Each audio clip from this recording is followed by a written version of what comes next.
حق کو قبول کرنے میں تاویلیں کرنا۔ اللہ تعالیٰ سورۃ النحل کی آیت 101 میں فرماتے ہیں، اور جب ہم کسی آیت کے بدلے دوسری آیت لاتے ہیں اور اللہ بہتر جانتا ہے جو کچھ وہ نازل کرتا ہے، تو وہ منکرین کہتے ہیں کہ تم تو بس اپنی طرف سے گھڑ لیتے ہو، بلکہ ان میں سے اکثر لوگ جانتے ہی نہیں۔ یہ آیت کفار مکہ کی اس ذہنیت کو واضح کرتی ہے جو ہر اس بات پر اعتراض کرتی تھی جو ان کے نفس کے خلاف ہوتی تھی۔ جب اللہ تعالیٰ کسی حکمت کے تحت کسی حکم میں تبدیلی فرماتے یا کوئی نئی آیت نازل کرتے تو یہ لوگ اعتراض کرتے کہ نبی صلی اللہ علیہ وسلم خود سے گھڑ لیتے ہیں، حالانکہ وہ خود بھی جانتے تھے کہ نبی صلی اللہ علیہ وسلم کی صداقت اور امانت میں کوئی شک نہیں۔ یہی رویہ آج بھی بہت سے لوگوں میں پایا جاتا ہے۔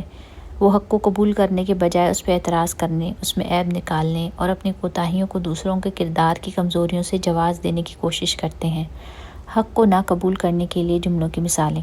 آپ نے اکثر دیکھا ہوگا کہ جب کسی کو نیکی کی طرف دعوت دی جاتی ہے، جیسے نماز پڑھنے، قرآن سیکھنے یا کسی دین کے حلقے میں شامل ہونے کی، تو بعض لوگ فوراً دوسروں کی خامیوں کا ذکر کرنے لگتے ہیں۔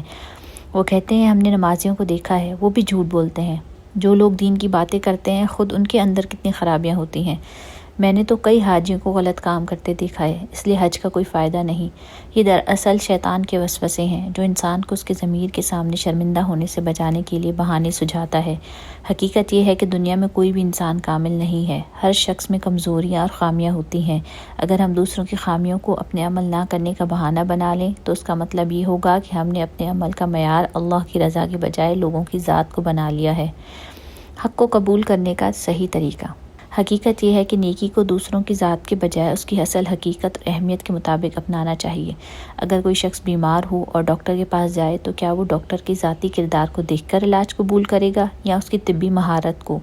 اگر ایک ڈاکٹر خود سگریٹ پیتا ہو لیکن مریض کو سگریٹ کے نقصانات سے آگاہ کرے تو کیا مریض کہے گا کہ چونکہ ڈاکٹر خود سگریٹ پیتا ہے اس لیے میں اس کی بات نہیں مانوں گا؟ عقل مند انسان وہی ہوگا جو حق کو اس کی دلیل اور فائدے کے مطابق قبول کرے، نہ کہ لوگوں کی کمزوریوں کو دیکھ کر خود کو دھوکہ دے۔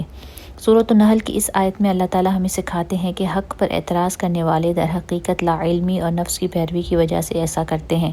مخلص اور سچے لوگ وہ ہوتے ہیں جو حق کو اس کی اپنی حقیقت کی بنا پر قبول کرتے ہیں، چاہے دوسرے اس پر عمل کریں یا نہ کریں۔ لہٰذا ہمیں کوئی نیکی کی دعوت دے تو بجائے دوسروں میں عیب تلاش کرنے کے خود اپنی اصلاح کی فکر کریں، کیونکہ کل قیامت کے دن ہر انسان سے اس کے اپنے عمل کے بارے میں پوچھا جائے گا، نہ کہ دوسروں کے بارے میں۔